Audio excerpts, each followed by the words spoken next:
بسم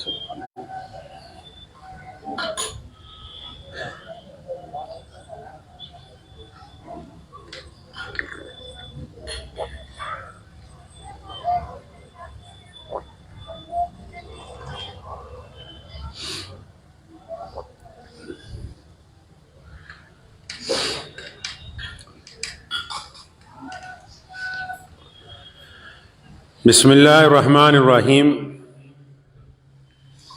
شروع اللہ کے نام سے جو بڑا مہربان اور نہایت ہی رحم کرنے والا ہے۔ تمام حضرات سورہ فاتحہ اور درود پاک پڑھ لیجئے۔ اعوذ باللہ من الشیطان الرجیم، بسم اللہ الرحمن الرحیم، الحمد للہ رب العالمین، الرحمن الرحیم، مالک یوم الدین، ایاک نعبد و ایاک نستعین، ایاک نعبد و ایاک نستعین، ایاک نعبد و ایاک نستعین، اہدنا الصراط المستقیم، صراط الذین انعمت علیہم غیر المغضوب علیہم ولا الضالین، آمین۔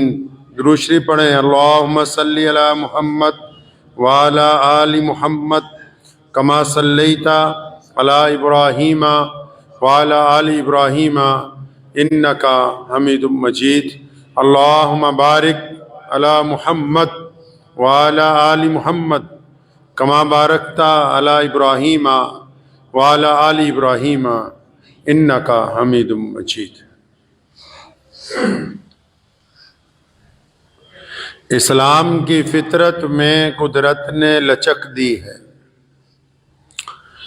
اسلام کی فطرت میں قدرت نے لچک دی ہے، یہ اتنا ہی ابھرے گا جتنا کہ دبائیں۔ یورپ کے ایک ملک سویڈن میں پچھلے دنوں وہاں کے شرارتی مشرک عناصر نے قرآن پاک کو جلایا اور قرآن پاک کی بے ادبی کرنے کی ناکام کوشش جو ہے وہ کی ہے۔ سوال یہ پیدا ہوتا ہے کہ قرآن پاک کے خلاف ہی ایسی بدتمیزی، قرآن پاک کے خلاف ہی ایسی نفرت کا اظہار، قرآن پاک کے خلاف ایسی سازشیں الگ الگ ان ممالک میں جہاں اکثریت غیر مسلم حضرات کی ہے وہاں کیوں ہوتی؟ ہر ایک بات کی کوئی وجہ تسمیہ ہوتی، بنا وجہ تو کوئی کام دنیا میں کیا نہیں جاتا۔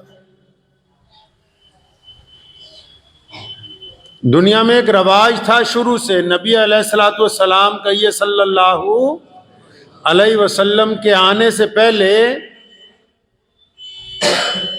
ایک رواج تھا دنیا میں کہ جو چودھری ہوا کرتے تھے، جو سرمایہ دار ہوتے تھے، جو حکمران ہوتے تھے، جو ظالم ہوتے تھے، جو اپنے دور کے گنڈے ہوتے تھے بڑے بڑے، وہ لوگوں کو ڈراتے تھے، دھمکایا کرتے تھے، غریبوں کو، مسکینوں کو، ذمہ داروں کو، مزدوروں کو بار بار ڈراتے تھے ہر بات میں، اور لوگ ڈر جایا کرتے تھے۔ دیکھیں نا، غلاموں کا جو سلسلہ ہے، اچھے خاصے گاؤں میں ایک دور تھا، اسلام سے پہلے چھاپا مارا جاتا تھا اور لوگوں کو گھروں سے نکال کے پیروں میں بیڑیاں ڈال کے ان کو ڈرا کے بیچ دیتے تھے، کوئی بغاوت نہیں کرتا تھا، کوئی اس ظلم کے خلاف بولتا نہیں تھا۔ بالآخر پیارے نبی حضرت محمد الرسول اللہ صلی اللہ علیہ وسلم تشریف لائے۔ اب یہ جو سویڈن میں یا کبھی فرانس میں یا کبھی امریکہ میں جو قرآن پاک کی نعوذ باللہ بے ادبی کرنا چاہتے ہیں، ان کو تکلیف یہ ہے کہ دنیا کے تمام پسماندہ لوگ جن کو یہ ہمیشہ دھمکاتے رہے، جن کو ڈرا کے ان کے اوپر راج کرتے رہے، قرآن جب آیا قرآن نے اعلان کیا لا تحزن کہ اب مت ڈرو کسی سے کیونکہ اللہ تمہارے ساتھ ہے۔ اب جب دنیا سے خوف نکل گیا تو ان بدماشوں کو چڑ ہو گئی کہ ایک ایسی کتاب آ گئی جس نے غریب کے دل میں سے ہمارا خوف دور کر دیا۔ ورنہ قرآن شریف کون سا ان کے گھر گیا ہے؟ کوئی ان کے کھانے میں دخل دیا ہے؟ کوئی ان کے کپڑوں پہ دخل دیا ہے؟ کوئی ان کے چلنے پر دخل دیا ہے؟ کوئی ان کے کاروبار میں دخل دیا ہے؟ نہیں، یہ جن غریب لوگوں کے اوپر اپنی عزاداری کرتے تھے۔ اب تاریخ اٹھا کے دیکھیں دنیا میں کیسر و کسریٰ نے کیا کیا۔ برطانیہ کی جو ملکائیں تھیں انہوں نے کیا ظلم ڈھائے دنیا کے اندر۔ دنیا کے اوپر ایٹم بم مار کے بے انتہا لوگوں کو مارنے والے کون ہیں؟ جلیاں والے باغ میں لوگوں کو، بے قصور لوگوں کے چھاتیوں میں گولیاں مارنے والے کون ہیں؟ قصہ خانی بازار میں بے قصور لوگوں کے اوپر گولیاں مارنے والے کون ہیں؟ یہ لوگ دنیا کے وہ تمام حکمران جو کہ انسان کو انسان کا غلام بنانے کی خواہش رکھتے تھے، ان کی ناپاک نسلیں جو آج بھی موجود ہیں، صرف ان کو اللہ کے قرآن سے تکلیف ہے، ورنہ دنیا میں کسی کو نہیں ہے۔ ورنہ قرآن پاک کی جو گفتگو ہے، قرآن پاک کا جو انداز ہے، اللہ نے فرمایا کہ ہم نے تو قرآن کو نازل کر دیا، اگر کوئی انسان اس کو اپنائے گا عزت دار بن جائے گا، کوئی قوم اپنائے گی عزت دار بن جائے گی۔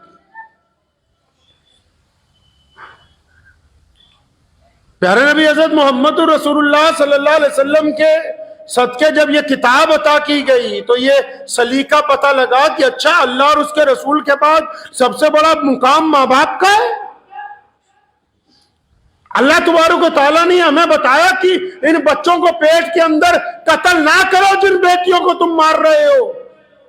قرآن نے 1450 سال پہلے اعلان کیا کہ رزق کے ڈر سے، پیسوں کے ڈر سے ان بچوں کا پیٹ کے اندر قتل نہ کرو۔ قرآن نے کہا کہ یہ جن غریبوں کو سود پر پیسے دے کے ان کی جائیدادیں ہڑپتے ہو، جن کے اوپر سود لگا کے ان کی نسلیں تک قرض اتارنے میں برباد ہو جاتی ہیں، قرآن نے دنیا کو پہلی بار کہا کہ یہ سود کا نظام حرام ہے، سود لینا بھی حرام، سود دینا بھی حرام۔ قرآن نے کہا کہ کاروبار کے اندر ایمانداری کرنی ہے، قرآن نے کہا کہ بیوی کے ساتھ وفاداری رکھنی ہے، قرآن نے کہا کہ جب تولنا ہے تو برابر تولنا ہے، قرآن نے کہا جب ظالم سامنے آئے تو حق کے لیے اٹھ کے کھڑے ہونا ہے،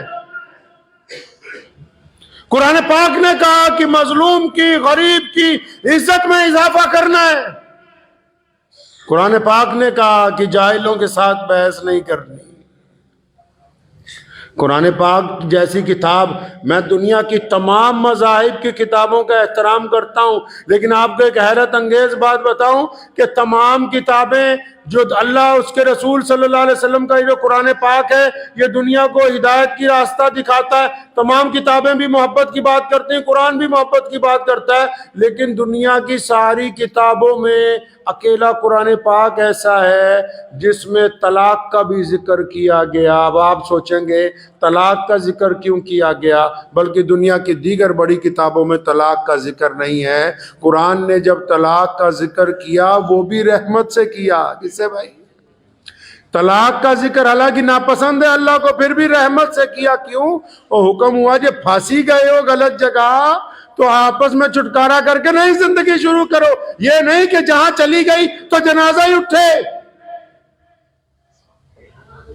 قرآن پاک نے ایک دستور دیا، دنیا کو جینے کا سلیقہ عطا کیا، بتا دیا کہ کھانا اگر کھا رہے ہو بسم اللہ پڑھنے سے پہلے اس بات کو طے کر لو، قرآن کہتا ہے کہ لقمہ حرام کا ہے یا حرام کا ہے۔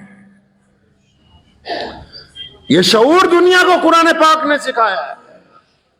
ایسے ہی تھوڑی کہ بڑے بڑے لوگوں کو قرآن پاک سے تکلیف ہے، آج ان کو تکلیف ہے جو ایک تھالی میں کھانے کا، اب ایک تھالی میں کھانے کا ہنر نہیں رکھتے، جن کو انسانوں سے نفرت ہے، ان کو تکلیف ہے جو گورے اور کالے میں فرق محسوس کرتے، ان کو تکلیف ہے جو امیر اور غریب میں فرق محسوس کرتے، ان کو تکلیف ہے جو دنیا کے اوپر ظلم کا راج قائم کرنا چاہتے ہیں، کیونکہ قرآن بار بار کہتا ہے کہ ایک ہی صف میں کھڑے ہو گئے محمود اور ایاز، نہ کوئی بندہ رہا نہ کوئی بندہ نواز، بندہ صاحب و محتاج و غنی ایک ہوئے، تیری سرکار میں پہنچے تو سبھی ایک ہوئے۔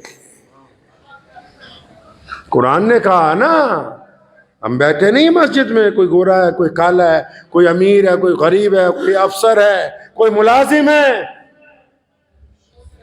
کوئی شہزادہ ہے کوئی فقیر ہے، لیکن خدا کے حضور جب حرم کی مسجد میں، مسجد نبوی میں یا دنیا کی کسی مسجد میں پہنچتے ہیں تو جو جتنی دیر سے آتا ہے وہ اتنا پیچھے بیٹھتا چلا جاتا ہے، کیونکہ قرآن نے یہ سکھا دیا کہ تم کو ایک دوسرے کے اوپر عزاداری نہیں دی گئی، تم ایک دوسرے کے اوپر حاکم نہیں لگائے گئے، بلکہ اللہ نے تمہیں ایک دوسرے کا بھائی بنا کر بھیجا ہے۔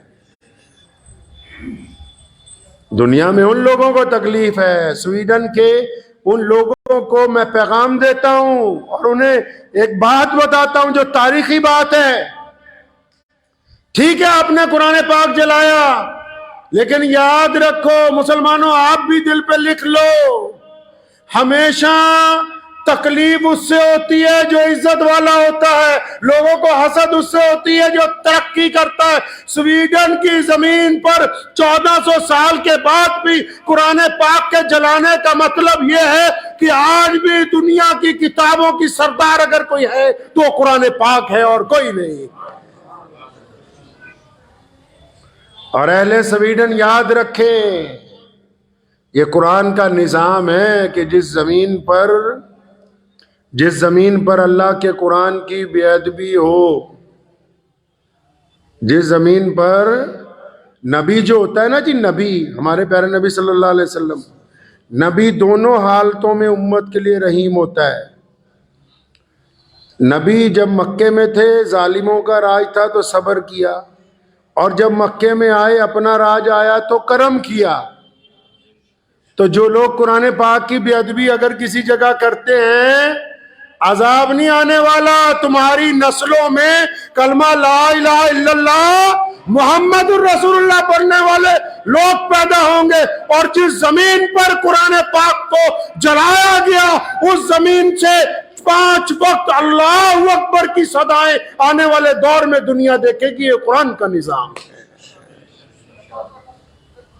یہ قرآن کی صداقت ہے۔ کیسر نے، کسرا نے، پرویز نے ہمارے نبی علیہ السلام کا خط پھاڑا۔ کہاں ہے پرویز؟ کہاں ہے کیسر و کسرا؟ کہاں ہے ہرمز؟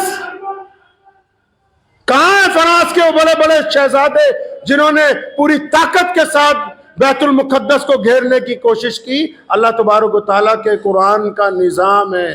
قرآن پاک اپنے انداز سے قائم کیا گیا، ایسی کتاب دنیا میں نہیں ہے۔ قرآن مریضوں کے لیے شفا ہے، قرآن نا امید لوگوں کے لیے امید کی کرن ہے، قرآن بزدل لوگوں کے لیے ہمت کا پیغام ہے، قرآن نفرت کے درمیان محبت کو پیدا کرتا ہے۔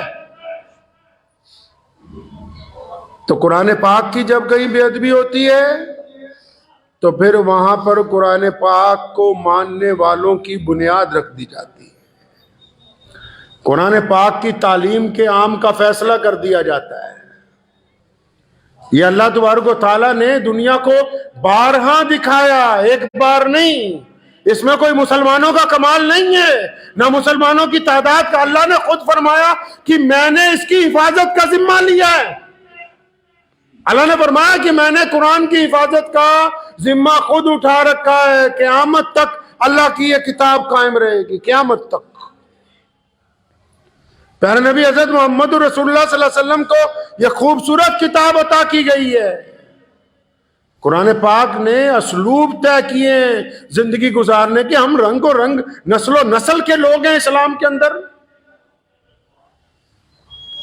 حرم کے بیٹوں میں مکہ مکرمہ سے آپ دیکھ لیجئے، دنیا کی جس مرضی سمت میں نکل جائیے، قرآن پاک جو ہے کسی ایک قوم کا، ایک رنگ کا، ایک زبان کا، ایک نسل کا تھوڑی ہے۔ ہمارے ملک میں بھی جن لوگوں نے نعوذ باللہ قرآن پاک پہ اعتراض کیا کہ اس میں آتنک کی آیتیں، جب قرآن پڑھنا آتا ہی نہیں، جس دن قرآن پڑھو گے تو پتہ یہ لگے گا کہ آتنکواد کے خلاف جن آیتوں کو تم نے یہ کہا کہ آتنک کی ہیں، دنیا میں آتنکواد کے خلاف پہلی سرجیکل سٹرائک، دنیا میں آتنکواد کے خلاف پہلے حق اور انصاف کا اگر کوئی اعلان کرتا ہے تو اللہ تبارک و تعالیٰ کا قرآن کرتا ہے۔ قرآن پاک نے زندگی گزارنے کا کوئی شعبہ ہی نہیں چھوڑا جس میں انسانوں کی رہنمائی نہ کی ہو، تو مسلمانوں کا تو ایمان بڑھ جاتا ہے۔ دنیا میں پہلے دستور تھا نا، دھمکی دیتے تھے، لوگ ڈر جاتے تھے، قرآن نے اس کو بدل دیا۔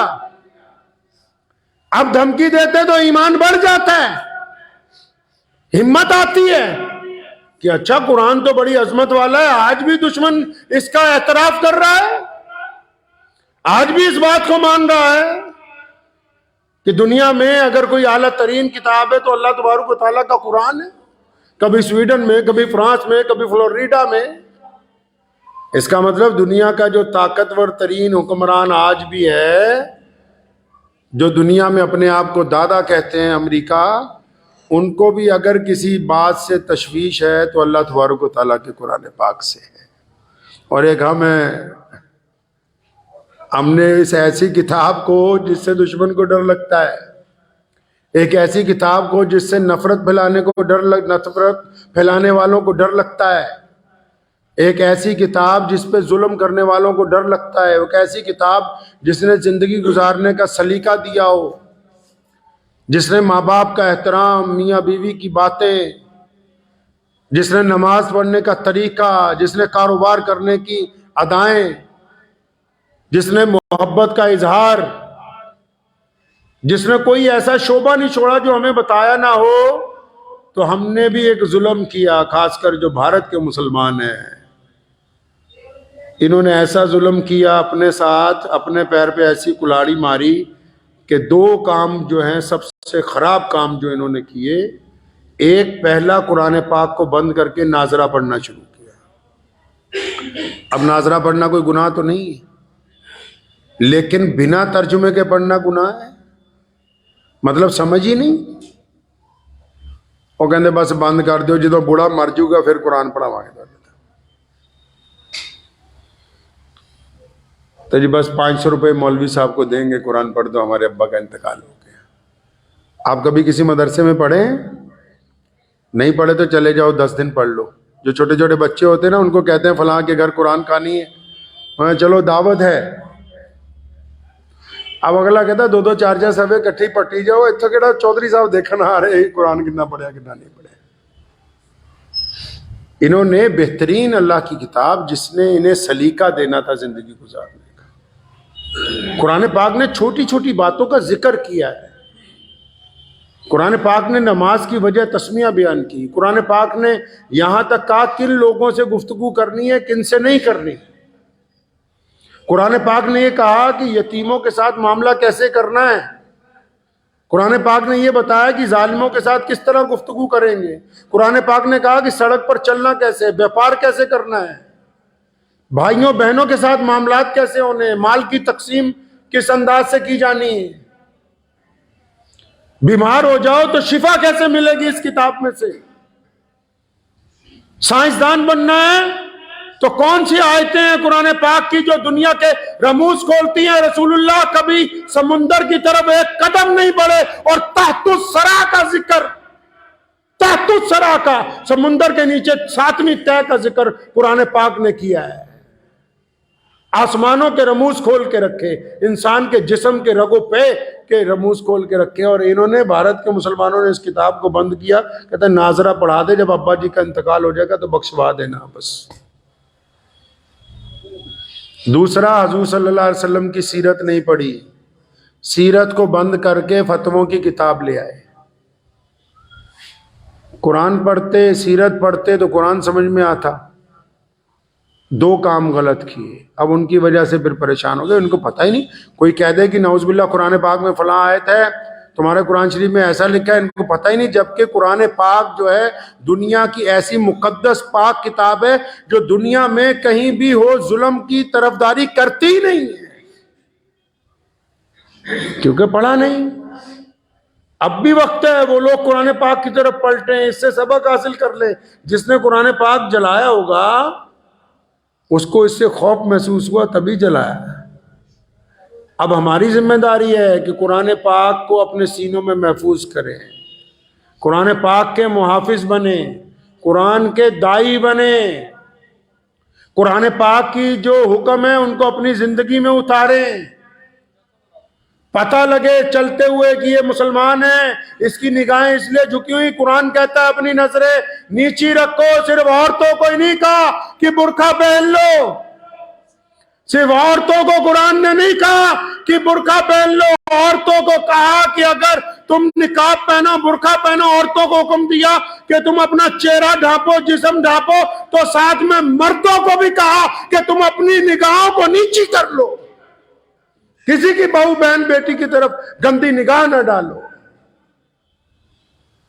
تو جب یہ قرآن پڑھیں گے، قرآن کے اوپر عمل کریں گے، تو چلتے پھرتے لوگوں کو پتہ لگے گا کہ یہ قرآن پاک کی تعلیم والے لوگ ہیں.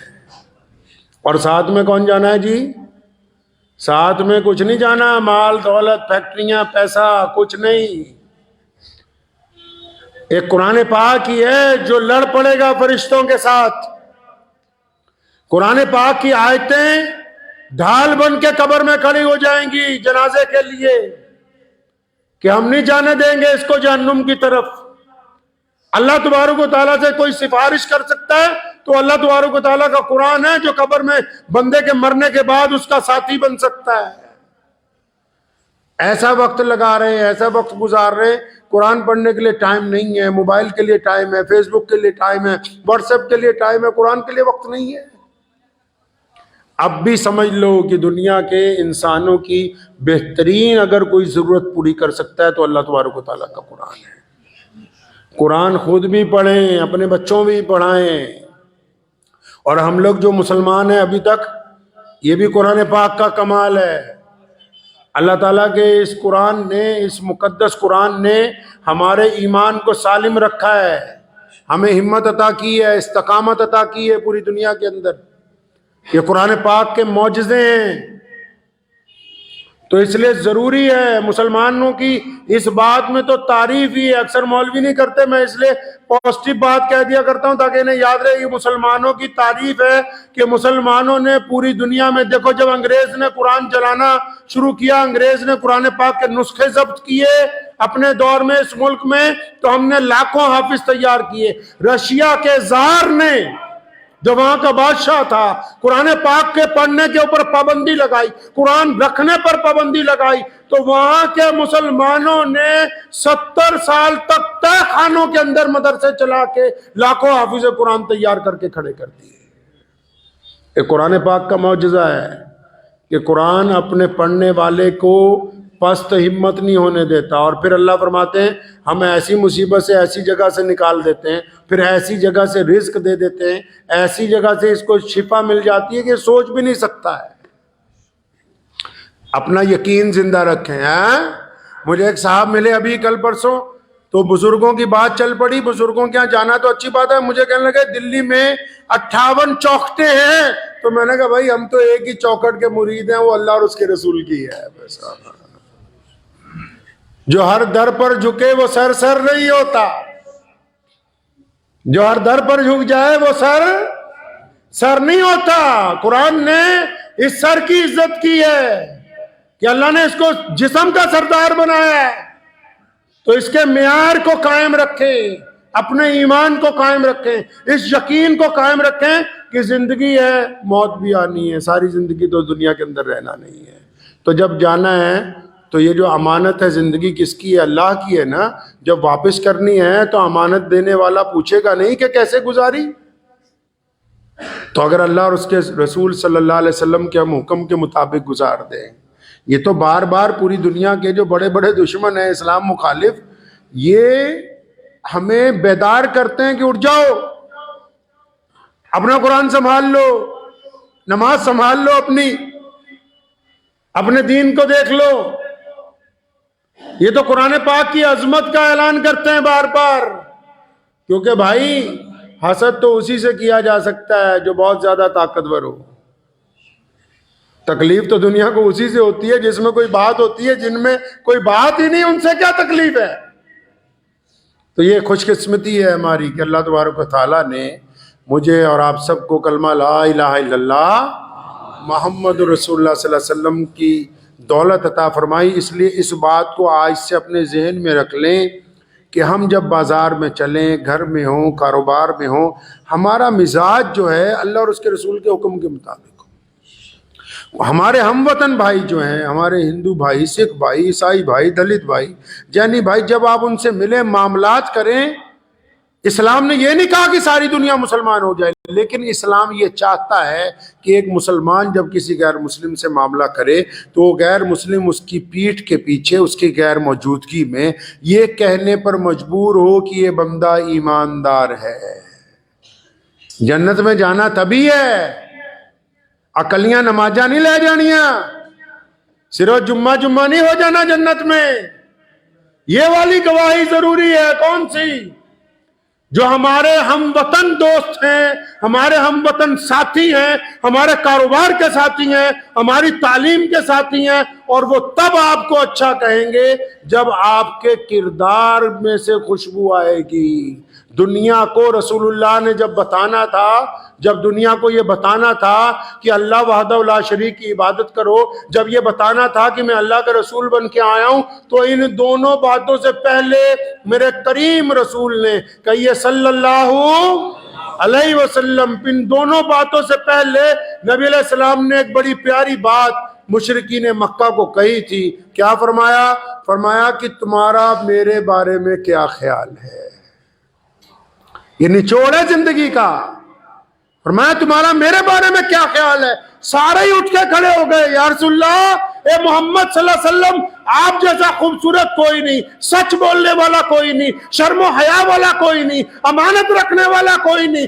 یعنی پورے مکے کے لوگوں نے گواہی دی کہ محمد صلی اللہ علیہ وسلم آپ تو سب سے اعلیٰ ہیں، آپ کا کردار بولتا ہے۔ فرمایا اچھا، جب تمہیں اس بات کی تسلی ہے کہ میں تمام معاملات میں تم سب سے اچھا ہوں، تو پھر اب میں تمہیں بتاتا ہوں کہ آؤ اللہ اور اس کے رسول صلی اللہ علیہ وسلم کی طرف آ جاؤ۔ تو زندگی کا فن کیا ہے بھائی؟